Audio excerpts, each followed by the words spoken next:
Okay, lumpectomy day. It went as well as it could have. It was just the scheduling that was an issue because there was like a lot of pieces to the puzzle, which was very frustrating. So we had to check in at the hospital at 6:30 a.m.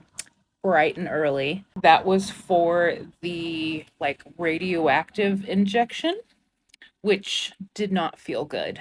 Uh Luckily it was like one or two stings. It was really quick. Surprisingly quick. My nurse was amazing. She cracked jokes and she gave me warm blankets to keep me cozy for this like 30-second procedure, but I appreciated that it was like quick and easy. But then that's when it all went downhill. So then she was like, go ahead and head over to radiology, which is a separate building and company across the street. So by this time, it's like 7:05. So we head across the street to the radiology place, and I check in, and the lady goes, "Oh, you're early." And I'm like, "Really?" And she goes, "You're like really early." And I'm like, "How early?" She's like, "Your appointment isn't until 9 a.m." And I'm like, that's in like 2 hours. So she was like, "You're welcome to stay if you want." And I'm like, this is dumb. So we went home for like 45 minutes. So then we go back to the radiology place and get my wire done. And I will insert pictures and videos of little clips from the day. Um,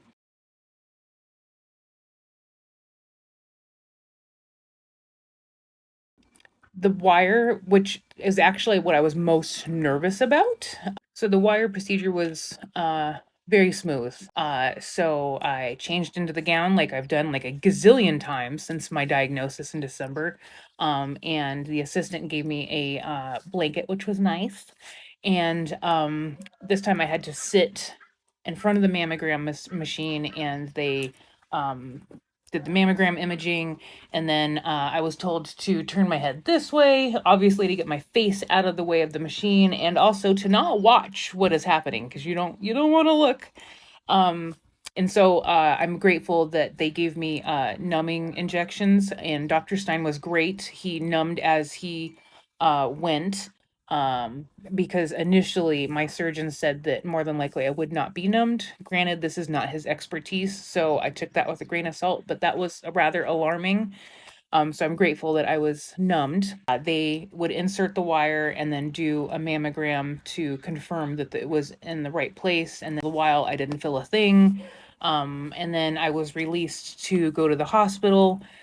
And so I will insert a picture of what my boob looked like post wire. Then we headed to the hospital. By like 11, they actually took me back.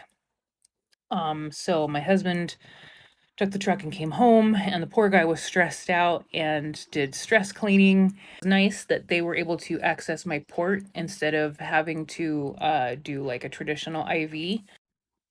I was chilling comfy cozy in the bed in my gown, and it was like that cool gown where it has like a lining, and then they can hook it up to like the it's like this hose looking piece, and you have like a temperature dial so you can make it warmer or cooler. I love those things. I want one for home. But yeah, I was comfortable and chilling and screwing around on my phone while I answered questions for the nurse during the like admittance process. I do know that they gave me gabapentin and Versed, Versed, I don't know, VERSED. And then she warned me that, okay, we're going to be taking you back in just a moment. She was like, you may not remember us wheeling you back to the OR. She was like, these drugs kick in pretty fast. So she was like, if you need to text anybody to let them know that you're on your way back, go ahead and do that now. And I was like, cool, thank you so much. And so I texted my husband, and I attempted to take a like one last selfie, and then suddenly I was like, "Oh my god, this is good stuff." And then I was like, somebody please take my phone." It was like a blur, and then suddenly I'm in the recovery room waking up from anesthesia.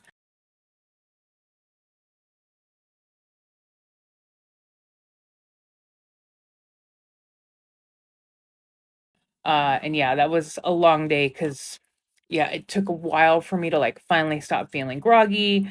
And in the meantime, my surgeon did call my husband to let him know that, surgery went well. It took a little longer than anticipated.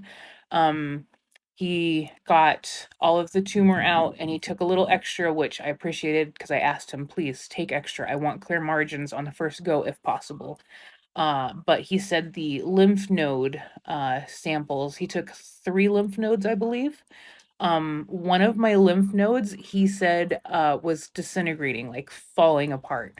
So removing those wasn't as easy because as he tried to dissect or remove them, whatever you want to call it, he was saying they were like falling apart. So he had to like remove bits and pieces because chemo had fried it. So I was disappointed to hear that it was in my lymph nodes because all the scans and doctors were saying, more than likely my lymph nodes were clear, but apparently we were wrong. But I'm glad that the chemo zapped and fried everything. So hopefully I'll have pathology results soon. But yeah, I didn't get home until like 8:30, so it was a long day.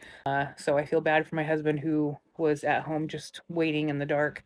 Um, but I'm healing well. I'll do a separate video for that. If you are preparing for an upcoming lumpectomy, I hope this helps. Some pictures of the aftercare, what you should expect. So if you guys have any questions, feel free to let me know and I will do my best to answer them. But all in all, it's been easier than anticipated. Definitely easier than chemo. I'm glad I'm past that point. So yeah, you guys take care and let me know if you have any questions. Okay, bye.